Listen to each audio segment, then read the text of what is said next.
Hay momentos en los que un país entero cree que todo sigue igual, mientras en algún despacho cerrado ya se ha decidido que todo va a cambiar antes de que salga el sol, y lo más inquietante es que cuando la gente finalmente lo descubre, ya es demasiado tarde para hacer algo al respecto. A lo largo de la historia, gobiernos completos han desaparecido en cuestión de horas, no porque fueran derrotados en guerras largas, sino porque alguien, en el momento preciso, decidió tomar el poder sin pedir permiso, y lo hizo tan rápido que nadie pudo reaccionar a tiempo. Uno de esos momentos comenzó en Chile, a inicios de la década de 1970, cuando el país todavía creía en su estabilidad democrática y en la idea de que el poder debía ganarse con votos. Y en medio de ese contexto apareció Salvador Allende, un presidente elegido por el pueblo que representaba una esperanza para algunos y una amenaza para otros, en pleno enfrentamiento ideológico de la Guerra Fría. Mientras las tensiones crecían lentamente en las calles, con problemas económicos, protestas y una polarización cada vez más evidente, se fue gestando algo que no todos podían ver. Una ruptura silenciosa dentro de las propias estructuras de poder, hasta que llegó el 11 de septiembre de 1973, una fecha que empezó como cualquier otra y terminó convirtiéndose en el punto de quiebre absoluto. Esa mañana, los aviones de combate comenzaron a sobrevolar Santiago y los tanques avanzaron por la ciudad, pero lo verdaderamente decisivo no fue el ruido de las armas, sino la decisión que ya se había tomado antes, porque Augusto Pinochet, el hombre encargado de proteger al gobierno, había elegido traicionarlo, y en cuestión de horas el Palacio Presidencial fue atacado, Salvador Allende murió dentro, y Chile dejó de ser una democracia casi sin tiempo para comprender lo que estaba ocurriendo. Y sin embargo, lo más inquietante de todo no fue solo la rapidez con la que cayó el gobierno, sino la sospecha que surgiría después, cuando comenzaron a aparecer indicios de que aquel golpe no había sido completamente interno, sino que había contado con influencias externas que operaban desde las sombras, como si el destino de un país pudiera decidirse mucho más allá de sus propias fronteras. Esa idea, la de que el poder puede manipularse sin mostrarse abiertamente, ya había demostrado su fuerza años antes en un contexto completamente distinto, en Alemania, durante la década de 1930, cuando un país debilitado por la derrota en la Primera Guerra Mundial buscaba desesperadamente estabilidad y terminó entregando el control a un hombre que supo aprovechar cada grieta del sistema. Adolf Hitler no necesitó irrumpir con violencia inmediata, porque su camino al poder fue más sutil y por eso más peligroso, ya que fue nombrado canciller dentro de un marco aparentemente legal y durante un breve momento todo pareció seguir funcionando con normalidad, hasta que ocurrió un evento que cambiaría la percepción de toda una nación. El incendio del Reichstag no solo destruyó un edificio, sino que sembró un miedo profundo en la población.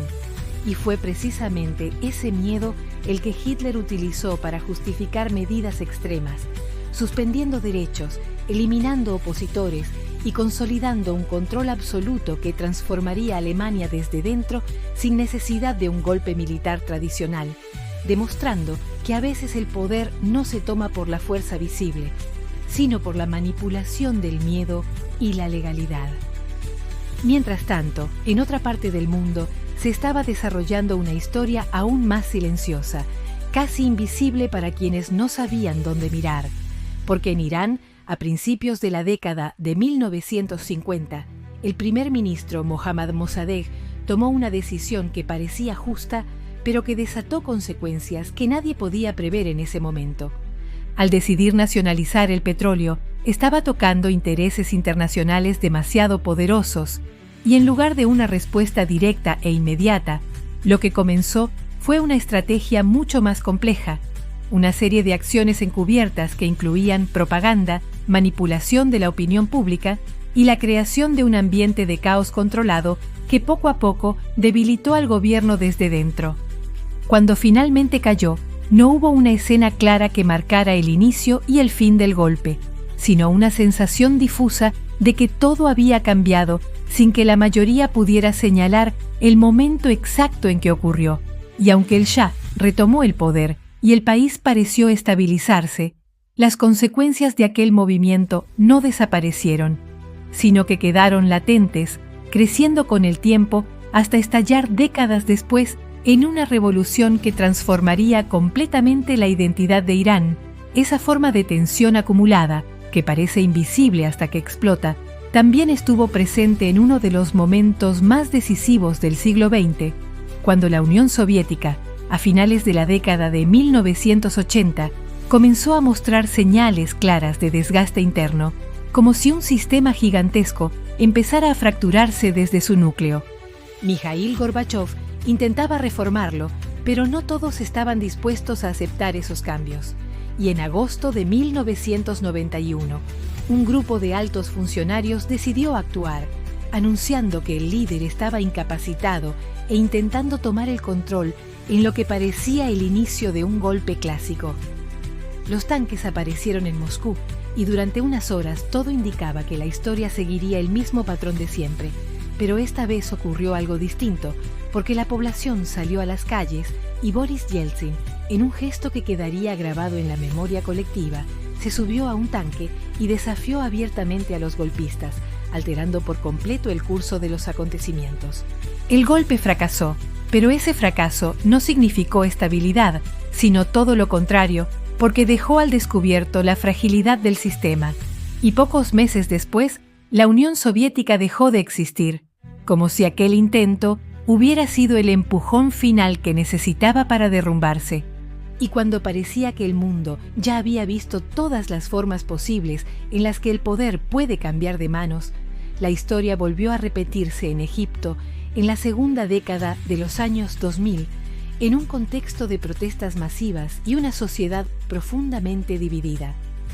Mohamed Morsi había sido elegido democráticamente, pero el descontento crecía y el ejército, observando el momento exacto en que el equilibrio se rompía, decidió intervenir removiendo al gobierno y tomando el control en cuestión de horas, demostrando una vez más que la legitimidad electoral no siempre es suficiente para sostener el poder cuando las tensiones alcanzan cierto punto.